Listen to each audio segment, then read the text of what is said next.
Hello everyone. In this video I am going to give a short demonstration on IPTables that is used in Linux machines to perform packet filtering.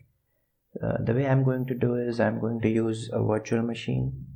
I have installed Ubuntu on which I'm going to demonstrate the IPTables. So let me just start up that virtual machine first. I'm using Oracle VirtualBox, which is free and open source.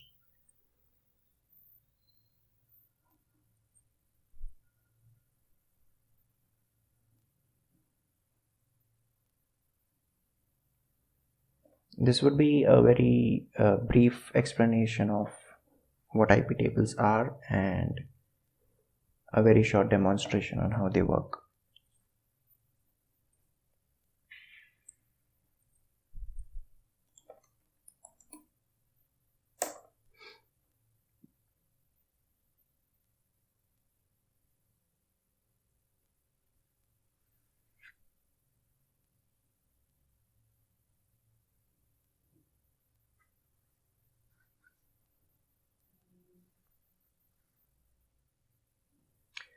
Now that we have booted up our virtual machine, which is Ubuntu, let me go to the terminal.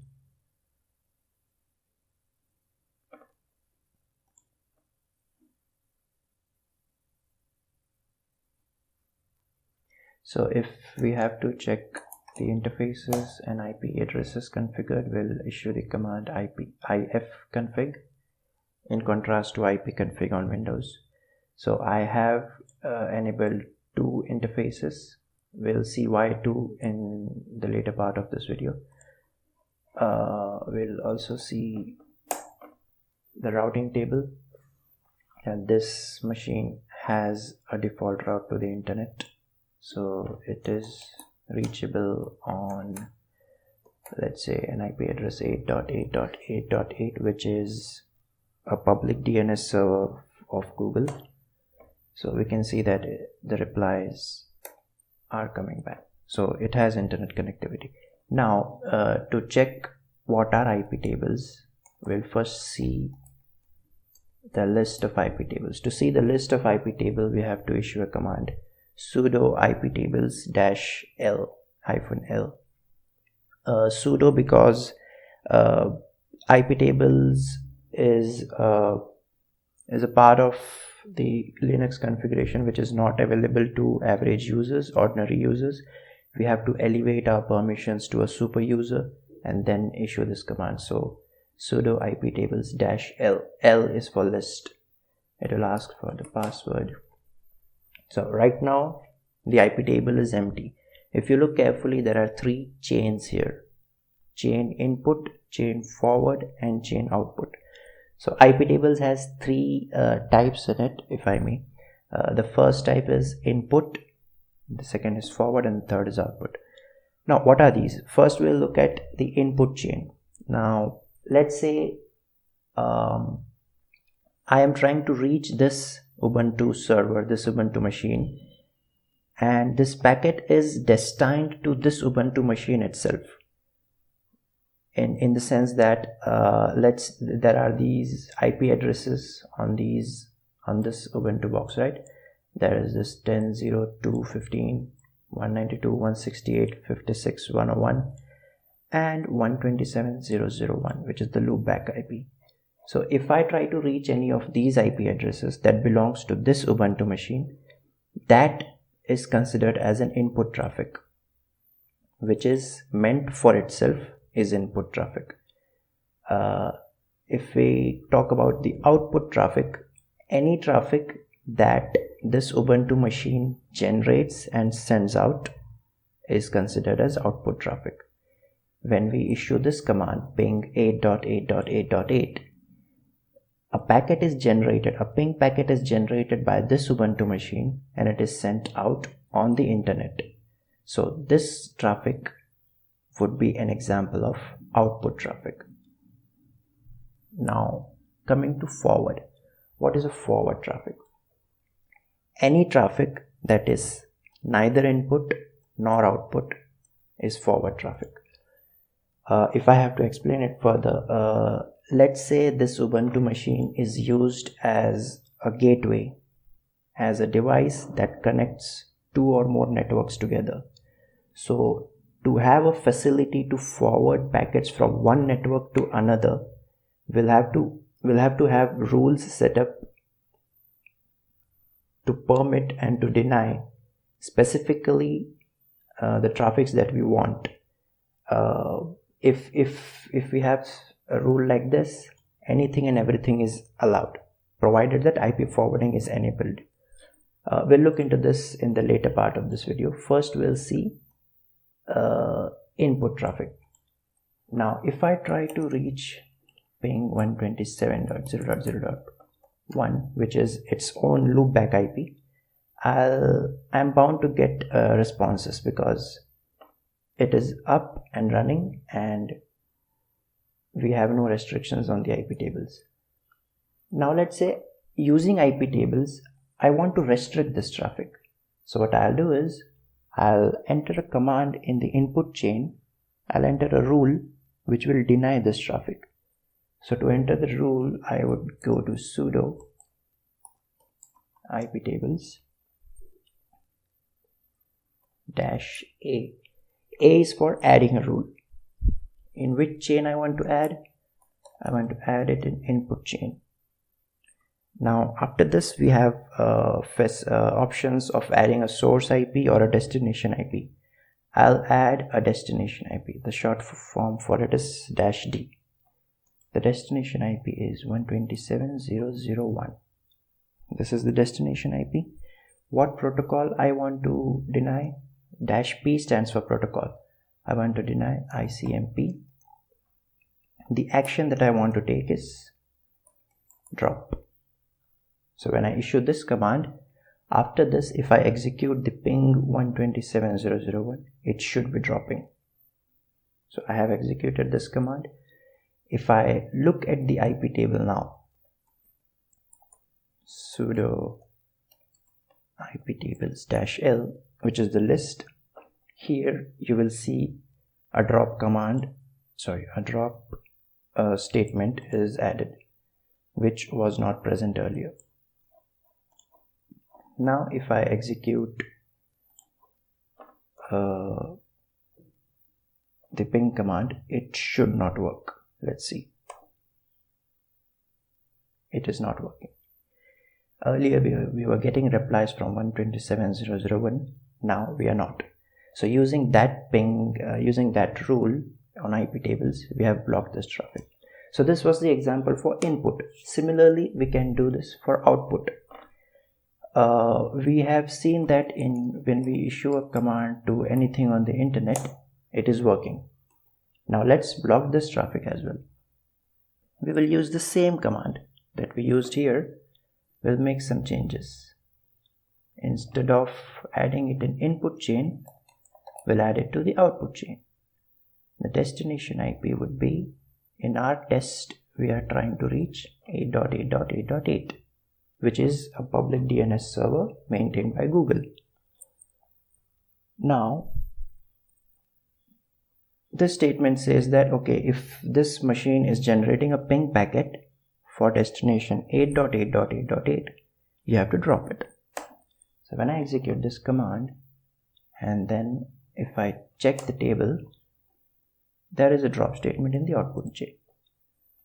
Now let's try to reach 8.8.8.8. It says operation not permitted, right? Earlier it was reaching, now it is not. So these were simple examples of putting rules on input and output chain. If we want to clear this, clear the rules, go back to how it were initially. We'll do sudo IPTables -f. F is for flush. It has flushed all the rules. Now if we check with L, it is back to the default rules that it had earlier. Now if we try to reach 8.8.8, it is reachable. Similarly, it will also reach 127.0.0.1. So these were simple examples of having restrictions on input and output chain. Now to demonstrate what is a forward chain, we have to have IP forwarding enabled on this Ubuntu machine in first place. Now before I do that, let me show you a small diagram that I have made. Okay, let's start. Now the way I am demonstrating this is I'm using virtual machines. In a practical environment, in a practical network, we'll have different machines connected in a network. So we'll have a Ubuntu server which acts as a gateway that provides connectivity to another network. I on my laptop cannot do that on that level, so I have to do it on a virtual machine. So I have created these two virtual machines, two Ubuntu machines. First one is now running behind, that you can see. Second one is now powered off. If I look at this diagram, whenever this Linux Mint is my host machine. This taskbar that you see with the date and time, this is my host machine on which I have installed a VirtualBox which has two of these Ubuntu virtual machines. This one 16.04 is powered on in the background, and this one is powered off. This one has internet connection, this one will not have. Right now it has. Let's power this on as well. It will be starting in the background. Initially this will have internet connection directly. What I will do is I will change this and I will isolate it to a different network. Let's see how do we do that. So it has powered on.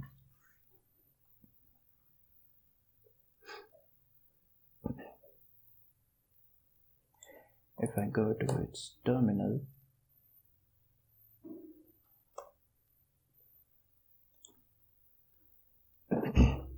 if I check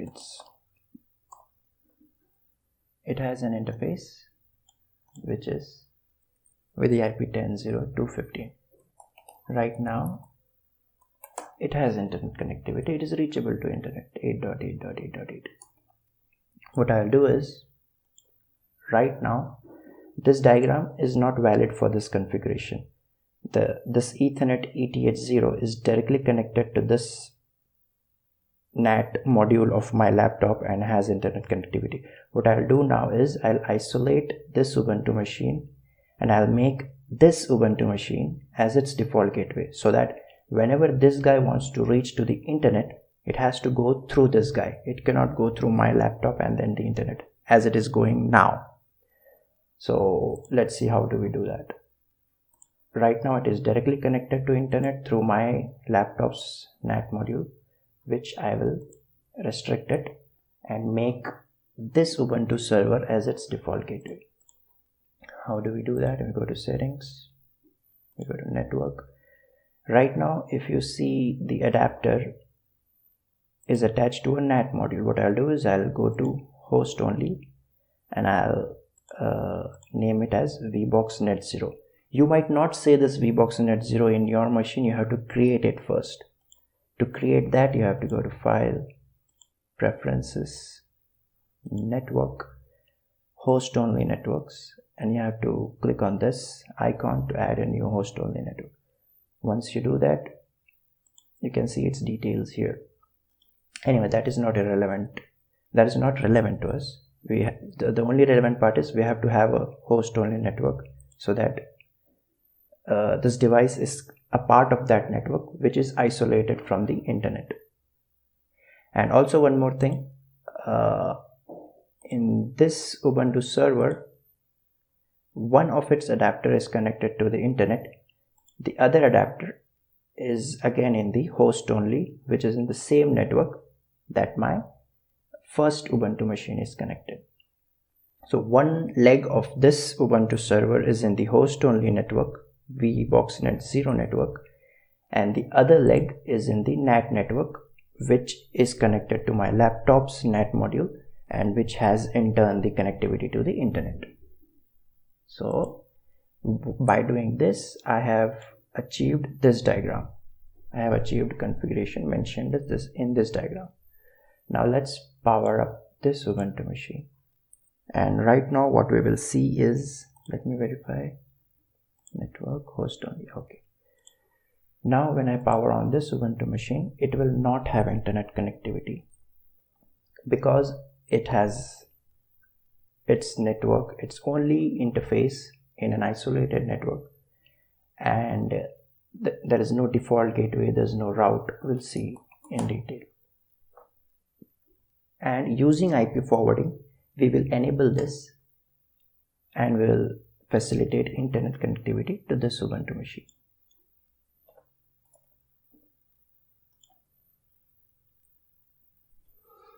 If config, see, earlier it was in 10.02 network, now it is in 192.168.56.102. If you look at this diagram, this is the isolated network. 10.0.2 is the NAT network that goes to the internet. So if I issue a ping 8.8.8, it is not reachable. Currently not, sorry. Network is unreachable. Okay. Now what we will do is, we will add a default route on this box, mentioning that this Ubuntu machine is your default gateway. To do that, I have to get its IP address first. So 192.168.56.101 is this interface's IP address, right? So I'll tell this guy that if you want to go out to internet, you have to reach this guy, and then on this machine I'll tell you have to enable IP forwarding, and you have to forward these packets based on the IP table rules that I'll create, and allow internet connectivity to this guy. Let's see. First we'll add a default route here, sudo route add default gateway 192.168.56.101. What this route is telling, that you have to add a route in your default gateway. Before that, let's see the route table. There is no default route. There's only one network, 192.168.56.0, which is the part of Ethernet 0. And there's no default gateway here. There's no default route here. So what we'll do is, we'll add a route. Sudo route add default gateway 192.168.56.101. This IP address is the IP address of this guy's interface, so that when this guy wants to reach to internet, it will forward all its traffic to this Ubuntu machine, the one behind it. So when I issue this command, it asks me for the password entered, and route must be added. So we can see here it is. A default route is now a part of the routing table, which it wasn't earlier. Here it wasn't, now here it is. Now let's see. Still it won't reach the internet. Why? Because we have not enabled IP forwarding on our Ubuntu server. We have to do that. So let's go to Ubuntu server, which is this guy. To enable IP forwarding, we have to edit a file. Let's see where that file is. If we go to the root directory under etc,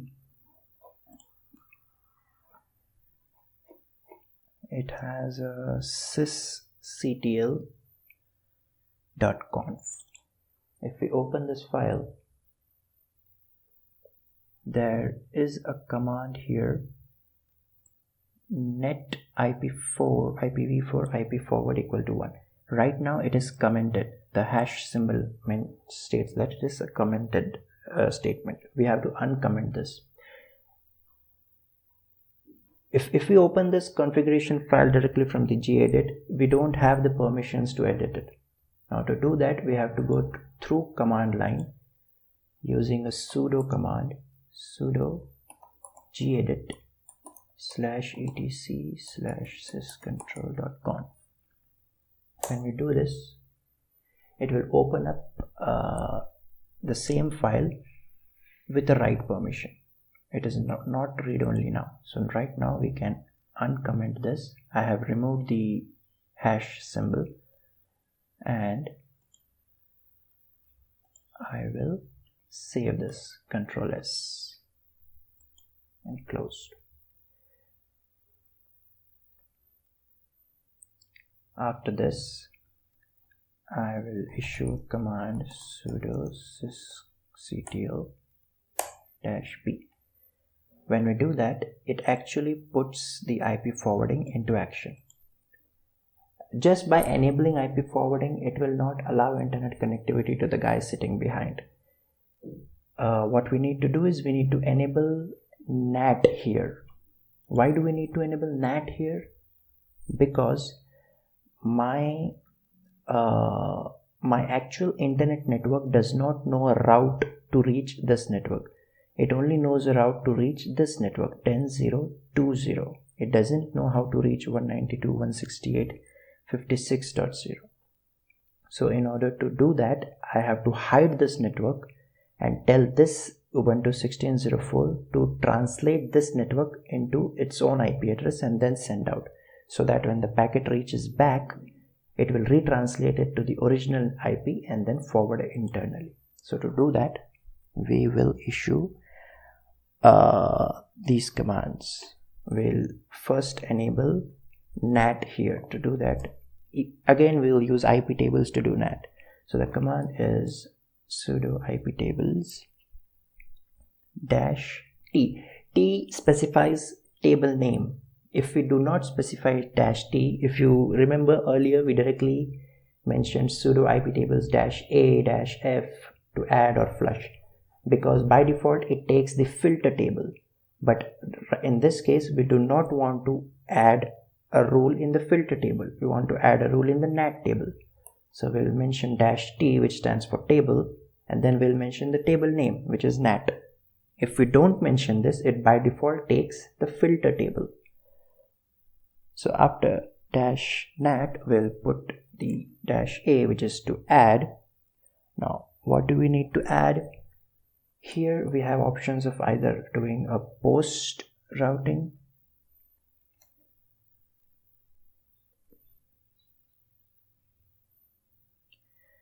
let me type it again, sudo IPTables -t NAT -a post routing.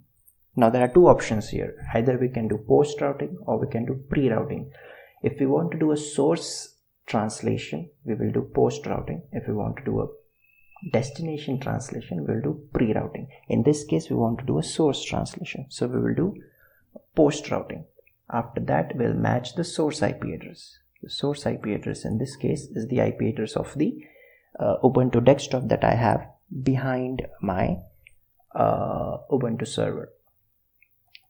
I'll add the entire network, that's fine, 56.0/24, and then the output interface would be ENP0S3.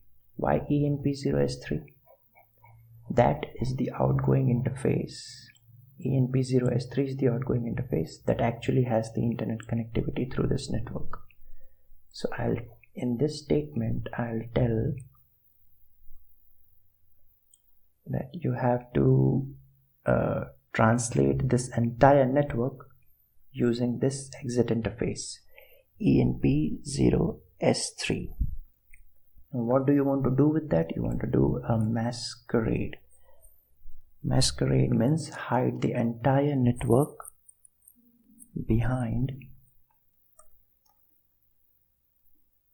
masquerade. Sorry, my bad. Masquerade. Sudo IPTables table NAT add post routing. Source is this. Outgoing interface is this. Masquerade. When I enter this command, it has taken this into its NAT table. After this, by default, the forward table has allow any, but we want an additional rule to allow the reply traffic as well. So we'll have to put two rules here in the forward table. So those would be sudo IPTables -a. Please note that here we are not putting an entry in the NAT table, we are putting it in the filter table. So we don't need to use -t space NAT. We don't have to specify the table because by default it takes the filter table. Forward, here is the chain name. Earlier we used input and output. Now we are actually putting a rule in forward chain. Forward source 192.168.56.102. 102 is my the Ubuntu desktop sitting behind the server. Output enp0s3-j accept. So this statement says that if the source is 192.168.102, just accept the traffic. Destination, I have not specified destination here, so anything on the internet is reachable from that server behind. Not only this, now we have to apply a rule for reply traffic as well. So to do that, we'll issue sudo IPTables -a forward same. Here we'll do a match instead of just source.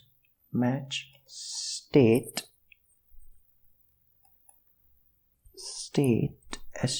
established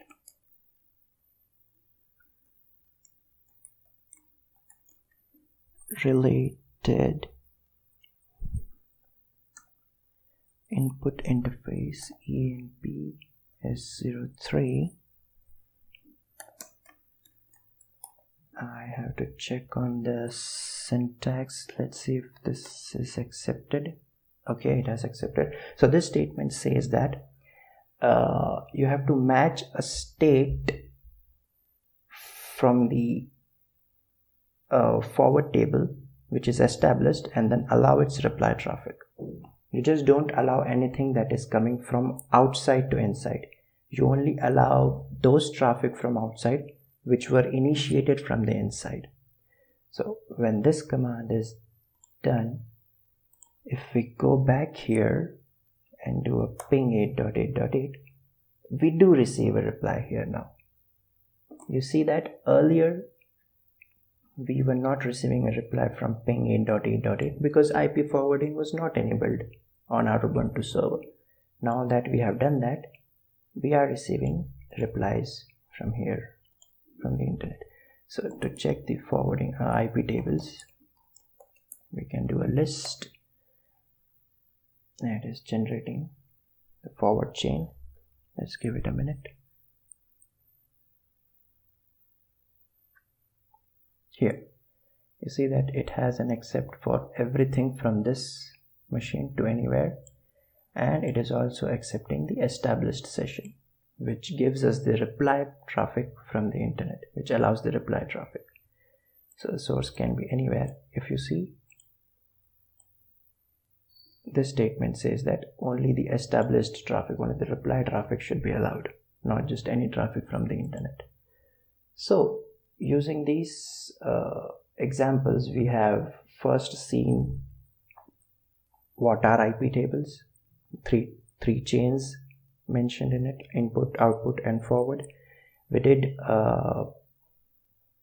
do a demonstration on how to restrict input traffic, how to restrict output traffic, and how to enable IP forwarding on an Ubuntu machine, on a Linux machine. And then using that IP forwarding, we can allow and deny traffic based on the rules that we add in IP tables. So I hope this was informative, and I hope this helps you understand IP tables and use them in your environment. Thank you.